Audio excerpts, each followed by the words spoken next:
The South Central area of Los Angeles is divided into more than 50 sections, each with their own alliances and rivalries. In this video, the focus shifts to a specific area on the east side of South Central known as Florence Graham. Florence Graham is situated south of Slauson Avenue, east of Interstate 110, and extends all the way down to Huntington Park. This region is further divided into two sections. Let's get acquainted with the East Coast Neighborhood Crips, which falls under the Neighborhood Crips umbrella. East Coasters think they playing, cuz. All you niggas not playing, cuz. In this relatively small area, there are 7 sets of the East Coast Neighborhood Crips. The 5'9", the 6 Deuce, the 6'6", the 6'8", the 6'9", the 7'9", and finally, the 8'9". Despite facing challenges, they are united and support each other when things get tough. While they gained some national attention through previous media features, their numbers have diminished over the years. The roots of the East Coast Neighborhood Crips can be traced back to Raymond Washington, a legendary figure from the neighborhood who, along with Tookie Williams, founded the Crips. After his release in 1978, Raymond established the East Coast faction, signifying their location on the east side of South Central. They have many enemies, but their main rivalry is Florencia 13, one of the oldest gangs in LA. From nigga? Fuck 38, nigga, la Florencia gang, nigga. While they started in the 1960s, Florencia made a significant impact in 1971 after a national news incident involving a member named Trinidad Iglesias, aka Trini. This event marked a turning point for them and increased their notoriety. Florencia 13's territory is expansive, covering much of Huntington Park and the Florence area of South Central.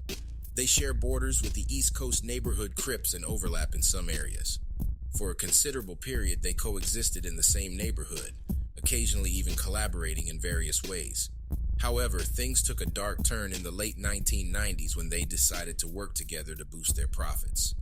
In 2000, an incident involving a car carrying a significant amount of contraband led to intense conflict. The East Coast members who were meant to transport the items instead kept them, resulting in tensions and disputes with Florencia 13. Arturo Castellanos, an incarcerated leader of Florencia 13, heard about the jacking and was not happy. He could not believe the disrespect showed by the East Coast Crips. This would start what some would call a race war. It used to be that innocent bystanders were not targeted. Now it's deliberate. I'm deliberately shooting you because of your color. In 2005, 41 homicides were the result of the war. From NPR News, this is News and Notes. I'm Farai Chidea. One of the largest Latino street gangs in Los Angeles has been accused of targeting blacks just because of race. Federal prosecutors say the Florencia 13 gang, also known as F13, has deliberately shot and killed blacks, and some of the victims were singled out even if they had no gang affiliation. Authorities say it was an effort to push blacks out of the Florence Firestone neighborhood near Watts. Some have even raised concerns about a potential race war. Who said that? Yo, they racist. Where that assumption comes from. We grew up with blacks. We grew up around blacks. Neighbors with blacks. We got blacks from our gang. So that'll tell you right there that we're not racist. Right. You know what I mean? Now, if we have beef with a certain gang that happens to be another race, that's just something that we can't control. You know what I'm saying? Like, that's just, and that's what happened. We ended up beefing real tough with a black gang that we didn't get along with.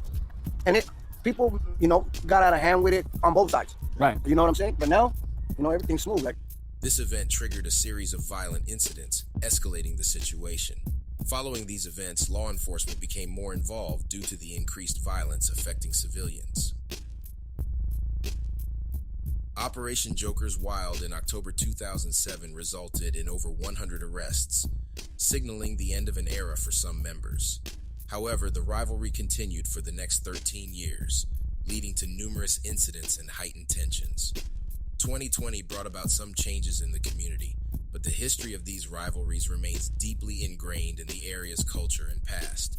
The impact of these conflicts is felt by the residents and the larger South Central community. I talk about another important truth that you was very instrumental in.